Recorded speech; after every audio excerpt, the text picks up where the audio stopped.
Gamers! My name is Kylebai and today I'm bringing you more tips to help beginner players in the Elder Scrolls Online PvP. My last video focused on the rules to follow to improve your PvP game, but today I'm talking about things that you might need to look out for in your PvP journey.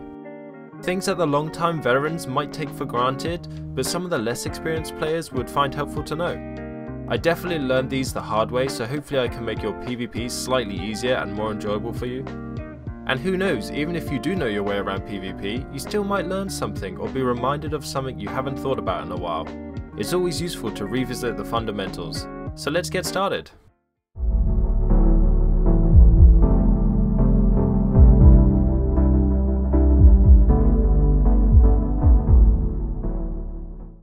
So the first thing we're going to talk about is the roll dodge. I'm sure you know that roll dodging costs stamina, but did you know that each roll dodge within quick succession increases the stamina cost? Whenever you dodge, you may have noticed this little green glowing effect on your feet. This is called dodge fatigue, and it means that if you try and roll again before this effect wears off, it will cost you extra stamina. This effect also stacks, so the more you panic and spam that roll dodge, then the more stamina it will cost you each time. This is a quick recipe for death in PvP because you'll soon find yourself out of stamina and then quickly out of health once you get stunned and can't break free.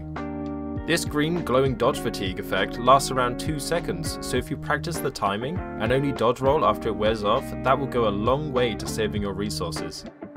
Of course, sometimes you can get the luxury of only occasionally dodging, but it's a good habit to get into.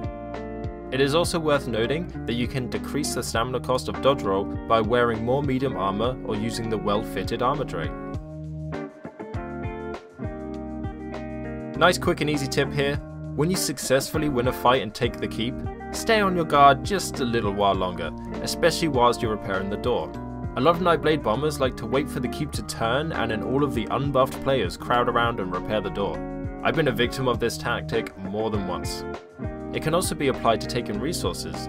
Maybe just stand slightly back from the flag and not directly on it in a giant crowd of other players. You notice from this clip that I just do this out of habit now. Here I am rambling on about something else, but I've still positioned my character close enough to the flag to capture it, but not close enough that I'd be in a juicy crowd being targeted by a Nightblade bomb build. Each keep in CYRODIIL is surrounded by 3 resources. When you capture a keep, you can then capture the resources to increase the strength of that keep. Grabbing the mine will increase the strength of the walls, the lumber mill will improve the doors, and the farm will help the NPC defenders. It's always useful to capture the resources, not only because of these buffs, but also the fact that having at least one resource will allow your alliance to fast travel to that keep. The main thing I want to talk about though is how these resources can affect you when you're sieging an enemy alliance's keep. Now you do have the option to capture all the resources first to weaken the defenses, and then you can take the keep easier. The problem with this strategy though is that it does take a while for the debuffs to fully work and weaken the keep, but the main problem is that capturing the resources tells the enemy alliances exactly where you are. Any opponents looking at the map will see that you've just taken a resource at one of their keeps and immediately fast travel to it. They then set up defenses for the incoming attack.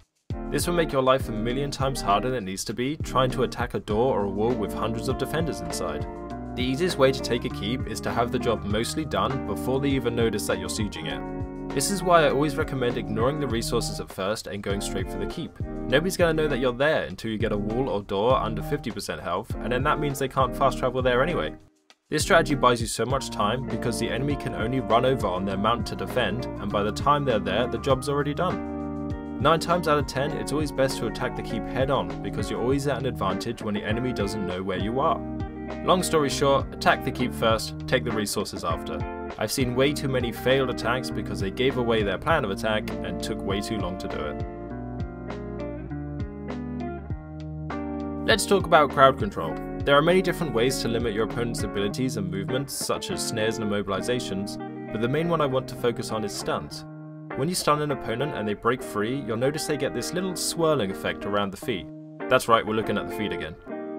This is called crowd control immunity, or CC immunity for short, and it means that they can't be stunned again for the duration, which is 6 seconds.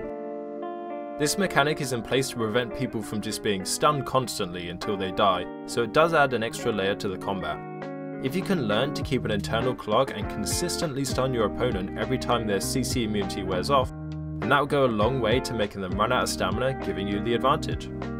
Each time they have to break free, it will cost them around 5,000 stamina. This is great for longer fights where it just becomes a battle of attrition, where whoever runs out of resources first will die. There are a variety of different ways that you can use stuns to your advantage. Another example is when fighting a tanky opponent who you can't quite burst down when they're at full health. You can lower their health a bit first, and then just before they start healing you stun them and hit them with that huge ultimate and burst that they won't be able to avoid. Or how about waiting until they get into the perfect spot to be stunned and then hit by an ally's siege? Learning the best way to use stuns in every situation can go a long way to improving as a PvP player. If you're new to PvP, you may have noticed how long it takes to level up your Alliance War rank and skill line. This can only be done by collecting Alliance points, but there is a way to make this process slightly faster and easier. The CYRODIIL zone is unique from other world zones with it being a PvP area, though it does also contain things like quests and delves. The special thing about the CYRODIIL delves though is the unique buff you receive when killing the boss inside. By visiting any of the delves in CYRODIIL and killing the boss will grant you a 20% increase in Alliance points received for the next hour. This is worth getting and will make leveling up your skill line a lot easier. Plus it's a useful buff to have if you ever want to go for that Emperor title. And there you have it. These are a few of my tips to hopefully make your PvP experience a little better.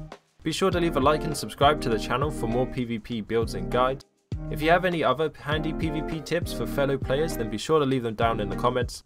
There's always something new to learn, so I'm excited to hear your advice.